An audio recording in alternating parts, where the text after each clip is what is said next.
Welcome to Real Talk. I'm Faisal Karmali. Today we have Kevin Wilhelm. Kevin is the co-founder and president of Pod Marketing. I wanted Kevin to come on the show because he's going to talk to you about why marketing and advertising is important to your business. Now stay tuned to the end of the episode. Kevin is going to also give you his best pieces of advice for business owners looking to grow their business. Let's get started. It's all about the stories of the businesses and the people involved. That's why we're here. No entrepreneur does it by themselves. So Kevin, welcome to the show. Thank you very much. We've been working together, I'd say almost 10 years. Long time. In that time, you've explained to me and tried to educate me about how you can get your message out to the market, how you can get your brand out, how you can actually grow your business. And it has done a great job in my business, and you've been working with so many. But what we don't know is, how the heck did you get into this business?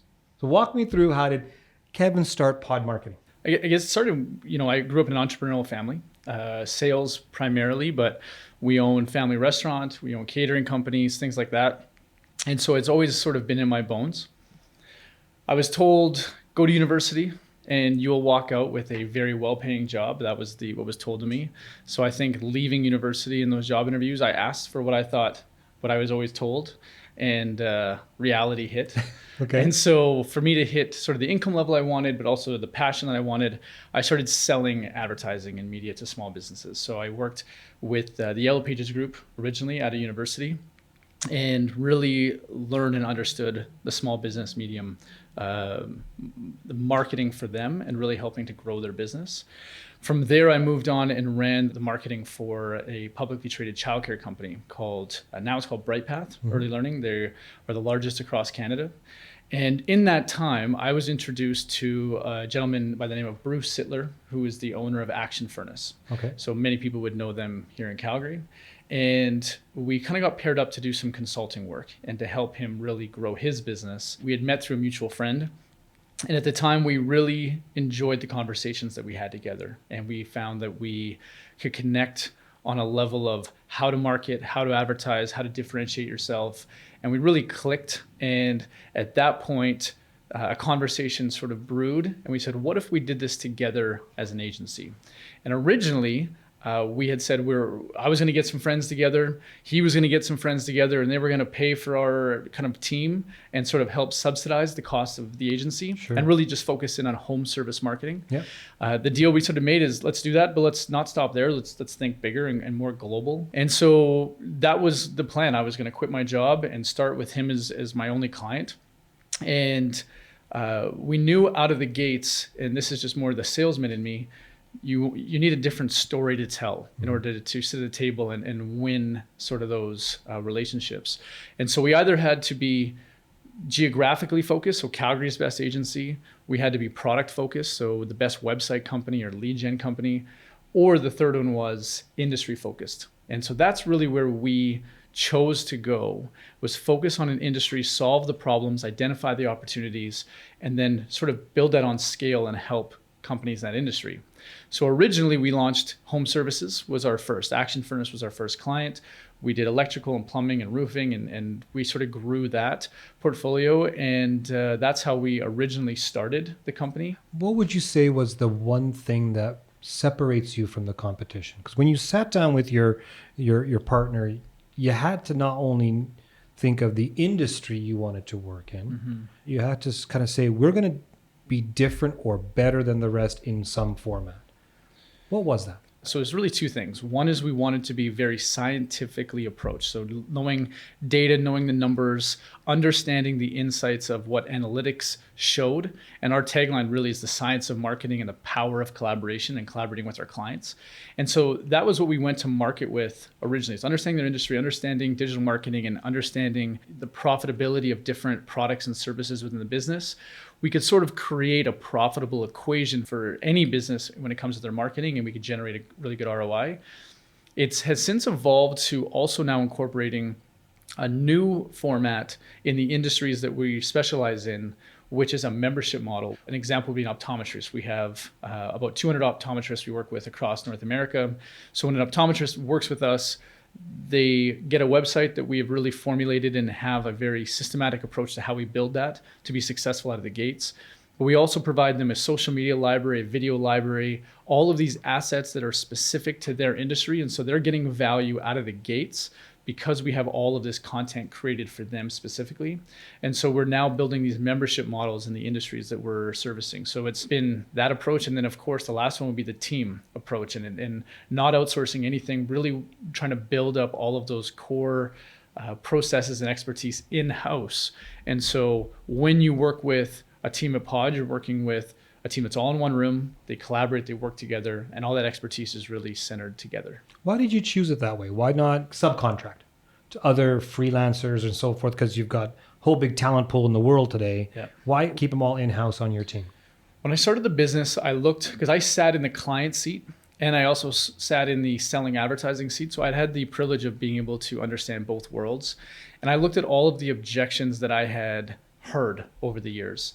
And one of them was, I'm buying you, as a salesperson, but I don't know who's doing the work. And they don't know me, they don't know my business, they don't understand it. Mm-hmm. And so from out of the gates, we felt that we had a competitive advantage if we could get our team in the same room, building towards the same goal, and then being able to get on a phone with a client all together. So this was well before the world has kind of forcibly gone digital in the last 6 months. This was, 5-6 years ago, where people were outsourcing all over and our team was all together, and it allowed us to move quickly and do a lot more within an agency hour than typical agencies could do because we were all together and we were talking and collaborating in a close-knit group. How many members do you have on your team today? I would say right now we are over 40. We are hiring for 4 new positions this month. Your industry has a reputation of people coming in and leaving the business. Yeah. Or a company. Yeah. Today you're dealing with so-and-so and that person's gone in 6 months for whatever reason it may be. How challenging is that as a business owner to kind of in the middle of your stomach feel that, will this person be here in 6 months because they might find a different opportunity or it's not their calling or whatever it may be. I find that in the industry that you're in, people come and go quite quickly. So how do you deal with something like that? Yeah, a lot of times, especially when you're in the service business, you're buying people. You're buying their ideas, their strategies, their experience. And so, we look for very talented people that can come and contribute to client success, team success. And then what we're really focusing on is almost processifying that in a way of how do we take what we know about your business, document it, understand what have we tried, what hasn't worked, what has worked, put that into really a software. And so anybody new joining your account in our team, whether it's a graphic designer, we have videos created about your brand that we've created. So anybody walking in new can get caught up really fast. They can look through the notes, they can look through previous meeting notes. We can look at all the reporting we've done over 5 years together and say, where are we at? And sometimes fresh eyes are great. Sometimes the strategy is you should be bringing in new people because you're dealing with people. Their strategies are going to get so far. And so sometimes we do want to bring in new people just to accelerate. I think the frustration that business owners feel is here I go again. Mm-hmm. I'm having to explain who I am and what I do. And we're going to start from scratch. And I think being able to build the continuity and already planning to know that, and it may not even be an opportunity outside the business. For us, we promote and we grow within many times. Yeah. And so you don't want to discourage employees from having new opportunities in-house and growing, but we want to ensure a great client experience. And so planning that continuity out of the gates, to me, is a great strategy with clients. What's been harder, hiring or firing? I love hiring. Yeah. In the beginning, that was hard because we had an idea. I was trying to recruit really talented people from top agencies, and I had no clients, no reputation. So in the beginning, that was harder, but by far more fun. Now, letting people go at any point is always the hardest thing. Yeah. We have been fortunate enough that even through COVID, we got through without downsizing our team, without letting anybody go. Mm-hmm. So anybody that does exit the business should know well ahead that this was coming. This was a plan together. For us, we actually have a matrix that we use, and it's high culture and performance. And so on the bottom where you're low culture and low performance, they typically don't make it out of probation. They're sort of self-governed and self-policed out. They understand in a week or two this isn't the right fit. And then you have the high performers, low culture. I have very, very little time for them. They're the ones that will tell you that your business can't run without you. I refer to them as the chips in a windshield that just cause the cracks long term. And so those are ones that, you take a long time to hire, fire quickly. Those are those kind of people. On the other side of the spectrum, we have the high culture people. So if you are a high culture but low performer, we will do everything we can to put together a plan to get you there. Mm-hmm. And then, of course, our high performer, high culture, those are where we call them unicorns. Yeah. We actively look for them and keep them. And if we're doing our job, those people should be cycling through those two buckets. So they should be a high performer until they're given new responsibility, new accountabilities. And then they should come down into low performer because it's a new job, new role. Sure. And then they're learning. And then as they go up, and so as management, our job is to keep them going in that cycle. Mm-hmm. Their job is to keep forcing themselves up into that high performance bucket as well. So very similar, because I talk about skill and will. Mm-hmm. You can teach skill, but you can't teach the will to do it. So when you come across with an employee who doesn't have that culture or the will to do it, how do you handle that? They very rarely make it through the interview process. I will say that when we get to an interview stage, we have identified that you can do the work. An interview for us is purely culture-based. Like, we get the numbers out of the way, we get the job description, all that's done in like a phone interview, 15 minutes, the resume, all that should be taken care of. Then we really come down to, what will you do when you're here? Who will you be? How will you contribute to the team, the product, the company? And our hiring philosophy has always been, rather than hire people that have proven success in the past, I want to hire people that have the attributes to be great tomorrow. And so when you look at a development curve, people that have already done the job and they're looking at this as almost like a lateral move, their growth kind of goes slow and steady into the right, you hope. With somebody that looks at an opportunity like, just give me a chance. Yeah. I've been just waiting for an opportunity, and their development curve, they have to take a lot of that on themselves. They come in, their initiative's high, their teamwork's high, positivity is high, and they come out of the gate sort of swinging.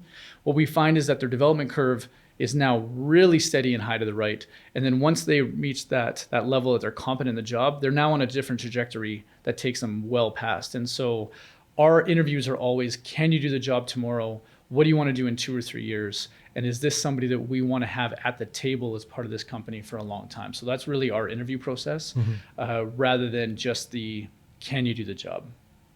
Is that a scientific way of hiring, or is that a emotive way of hiring? Definitely not scientific. Okay. We had to become more scientific. So early on, I did all the hiring, and I didn't bring an interview guide. It was just always a conversation. And the conversation went to where it went to. And I kind of used to hire on gut feeling. As we grew and had to elevate and delegate other responsibilities and have other people hire, we realized we needed a more consistent approach.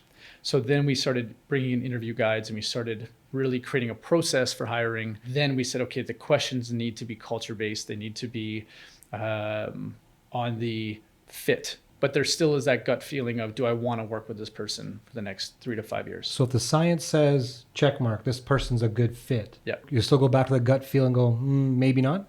You can tell in an interview, you look for the red flags.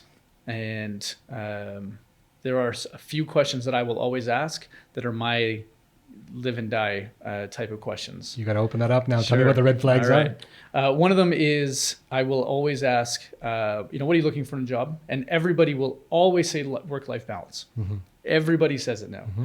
My next question is, what does that mean to you? And what I'm looking for is someone that more or less says they're looking for a career that is part of their life. And especially in the world we are now, you can kind of work from anywhere. So they wake up and they're thinking about, how can I be a better person tomorrow? How can I be a better employee tomorrow? They don't define work as 9 to 5. When they answer the question, work-life balance means at 5 o'clock my phone goes off and I don't think about work till tomorrow, they've already established what they won't, what they're not willing to do. What I'm looking for is someone who's so passionate about doing great work that they're looking at incorporating it into their life. And we do not have a stringent work policy in terms of hours. We are get your 40 hours in, however it comes to you, however you need to, by Monday to Sunday night. But I'm looking for people that early on define what they will and won't do. And that to me is a red flag, because I want people that, again, say, this is my opportunity. Give me the platform to be great at something. And the questions that they're asking are, what is the vision? What is the dream? What am I buying into? What am I going to dedicate the next 3 to 5 years of my life in? So if I don't see those questions coming out, then I find you're probably sitting in a seat that's meant for somebody else. Okay. And the other one is the biggest issue between manager and employee is the inability to give and receive feedback. And so in the interview process, give them some sort of constructive criticism and watch how they react. And if you can see that they slouch or they shy away or they don't stand up to it, you can pretty much guess that in the future they're going to have that problem, especially with creative people. And I work with a lot of creative people, and they have to understand that clients sometimes are what they want is what's right, and not just what you've created. So that's the other thing I look for, is how well they take criticism. You have a lot of millennials working for you. Yeah, very much. And there's been a lot of negative views of millennials as employees. Yeah. A lot of it I don't believe. Yeah. I think you and I have had conversations in the past about the stigma is not true. Yeah. Walk me through how you work with a millennial to get the optimal performance out of them. Yeah, so I personally believe that if a person, but we'll go millennial, is properly motivated and they are given the platform to do something meaningful, you will get more out of them than almost any generation you're going to see. And millennials today want to be part of something great. They want to be something bigger than of themselves, and understanding how their role plays in the success of the company will always dictate success. So even using someone as like a office admin or somebody answering phones, that is the first impression that a potential client may have with your entire organization. Setting up a meeting to make sure the meeting goes really well, that sets up the entire sort of conveyor belt of the experience that the client's going to get. So the way we look at it is, one is we ask them, where do you want to be in 3 to 5 years? Like truly, where do you want to go? Because we want to help get you there. Yeah. And if it's in this company or it's outside these walls, we do our best to make sure that they achieve their career goals. And we're very upfront in saying that role doesn't exist here and probably won't, but we do know other companies that have that. And I will personally call those CEOs or presidents to advocate on your behalf. So establishing a career guideline and then saying, okay, this is what we need from you in the role. This is what you need from us to support your career growth. That together is a really good combination. And then just being open and transparent about what the company stands for. We are very transparent in terms of why we make the decisions we make. We try not to put a lot of closed doors up and let people wonder. And I think by opening those doors and setting them and giving the respect of this is what you're trying to achieve in your career, that's where we build a really good partnership and we can allow them to be great. One of the most challenging things that I hear from business owners today is that when they have their marketing budget and they put that number out and they say, it's very difficult for me to spend this money because I'm testing stuff. Yeah. I'm not marketing. I'm seeing if it works. How do you explain to business owners today about this concept of testing versus a proven marketing strategy that you just add some money to it and goes? The only way it can be proven is if you test it. So let's first start there. So in the beginning, if you've never done digital marketing, it has to be a test because we've never ran it for you in this market with your message, your logo, your brand to your audience before. So we have to see how effective. We can be pretty accurate in terms of predicting how well it'll be and how much you need to spend.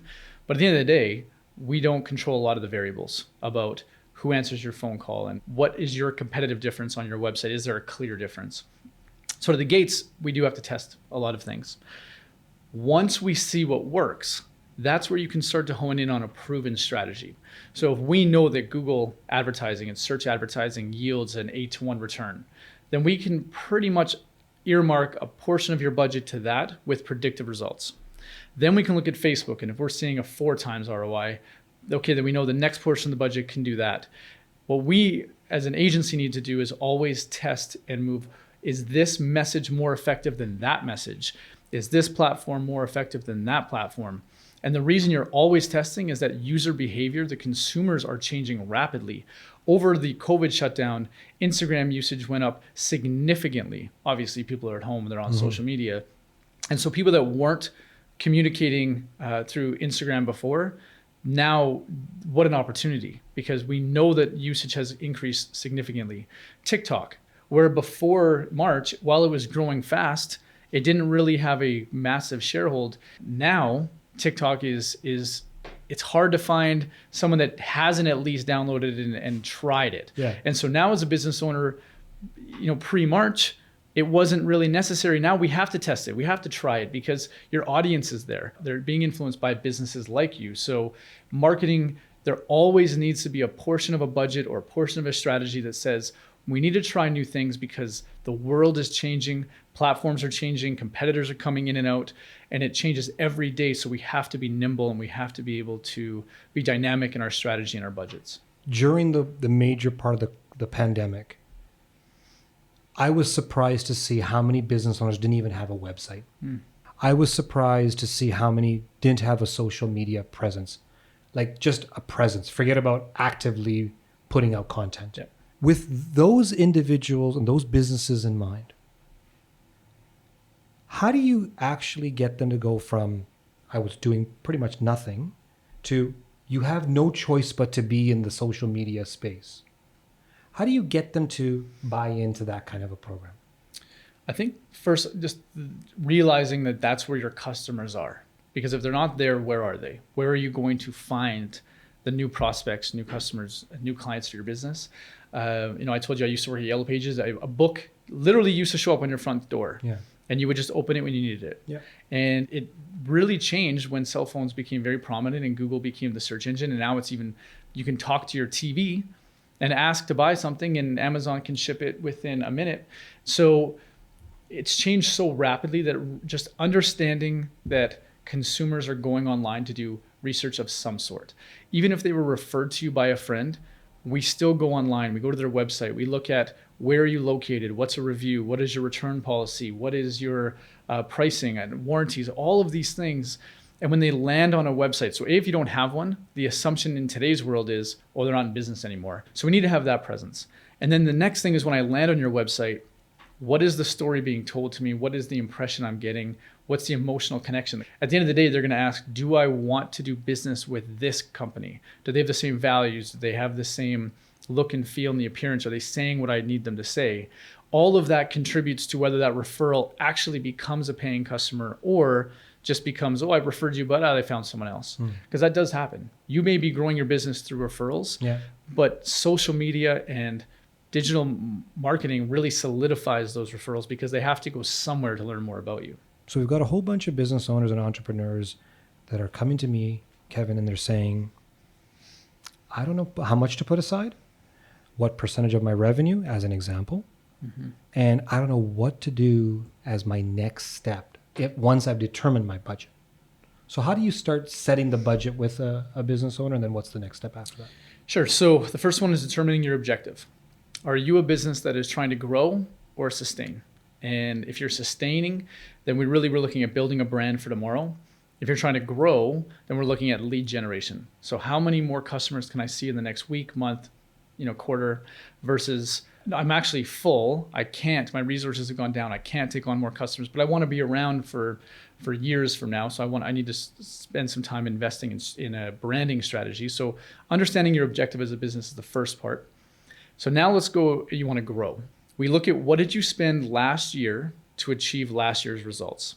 So if that was 3% or 4% of last year's sales, then taking everything into account the same, if you spent the same money, you should have the same results. Now I want to look at how much I want to grow. So if I'm $1 million a year business and I spent $30,000 last year on advertising, I spent 3% of my total sales and marketing. So this year I need $30,000 to maintain the million, but I want to grow 20%. So I want to go from 1 million to 1.2. That 200,000 incremental is more costly because I have to tell more people in the world that I exist. Yeah. And so for that, we allocate 10%.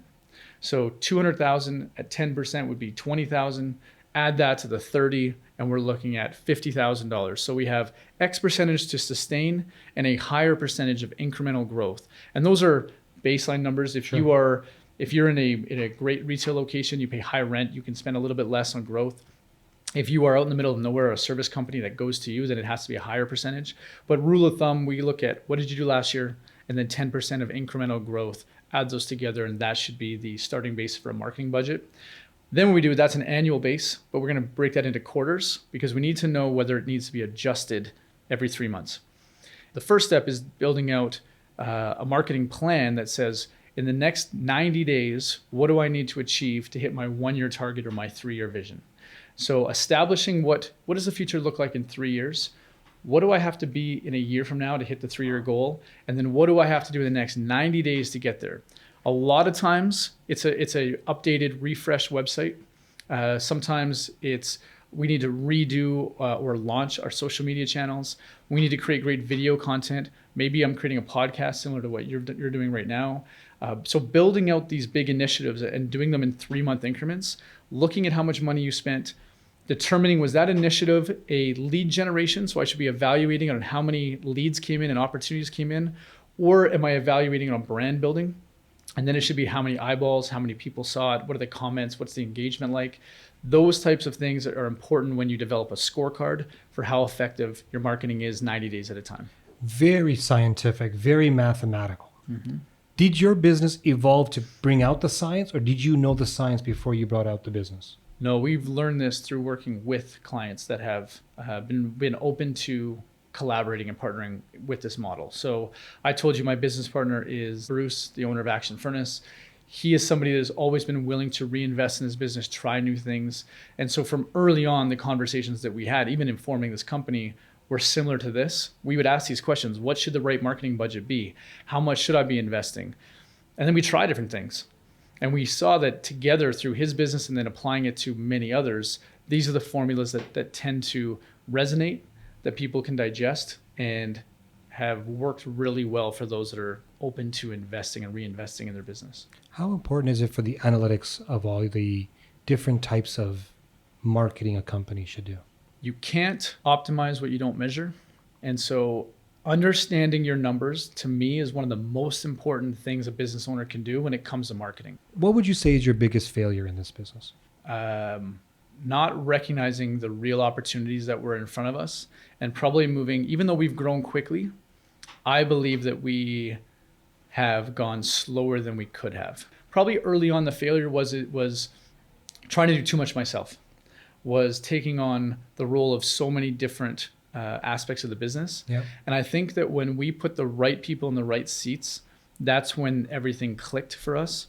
And so that would be, to me, the opportunity. And once I had that team, for us, I think we should have been putting more gas on earlier. So when you say an opportunity that's been lost, give me an example of an opportunity that you could have seized earlier.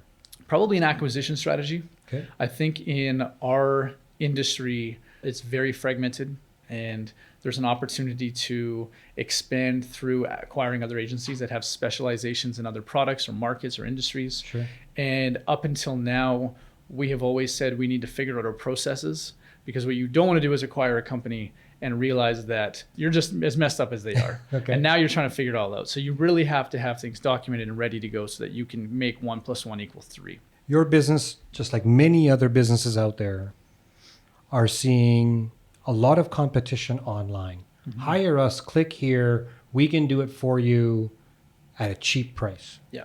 That's happening in every industry throughout the economy. How do you compete with that? You're right. Every industry is dealing with that right now. So for us, we look at that in our marketing strategy of education, both showing up on podcasts like this and educating, speaking. I was fortunate enough to write a book last year in 2019. And so being able to educate and show that this is our approach, this is our method, this is our team that stands behind, I think that sort of uncovers the scariness of digital marketing. And part of the education is also setting the stage for clients to know what they're getting themselves into. And in order to be successful, we need you to meet us halfway as well. You know, there needs to be that collaborative approach of give us a lot of ingredients to work with so we can make a great meal, in essence. So both of us are authors of a book. We are. We've had a conversation about the reasons why I wrote my book. Why did you write yours, though? It was never part of my plan.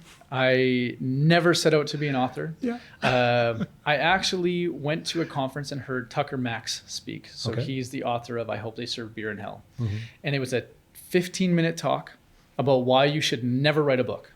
And he said, if you want to be rich, you should never write a book. Correct. Because you'll never make money. If you want to be famous, you should never write a book, because how many authors can you name that are famous because they're an author versus how many famous people became authors? Correct. So all that resonated. I'm like, yeah, absolutely. What a waste of time this talk is. And then he said, if you want to be an industry expert, if you want to get meetings that you never could get before, if you want to differentiate yourself as an entrepreneur, as a business owner, differentiate your business, be able to tell your story to your audience, then you want to write a book. And that resonated so well with me. And I said, I write e-guides, you write ebooks, I write articles on LinkedIn. We are speaking, our company speaks and I speak regularly. Why not put it into a book and have it there? Because that will allow us to really become the authority, in a subject matter. Mm-hmm. I dedicated hours a week, same hours every week, like every time. It was a lot of diligence and discipline to getting it out. And it's been a great experience for me.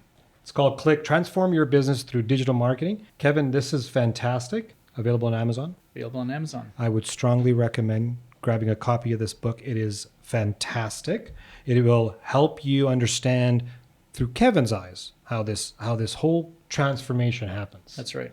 So Kevin, given all of your experience, everything that you've worked with industries and individual clients and entrepreneurs, give us your top 3 business tips for them. Number 1, surround yourself with a great team. Business is a team sport, and an investment in the right team will always yield great results.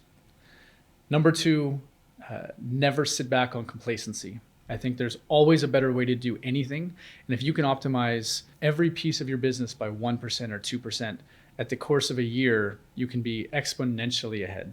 And then 3, because I'm in advertising and marketing, I would say strategize an effective marketing plan and allocate the appropriate budget to make sure that it has enough legs and wings to be able to get you where you want to go. Kevin, I want to thank you for joining us today. Thank you, Faisal. If you want more real talk and tips to help you succeed in your business, subscribe and hit the bell for all the latest updates.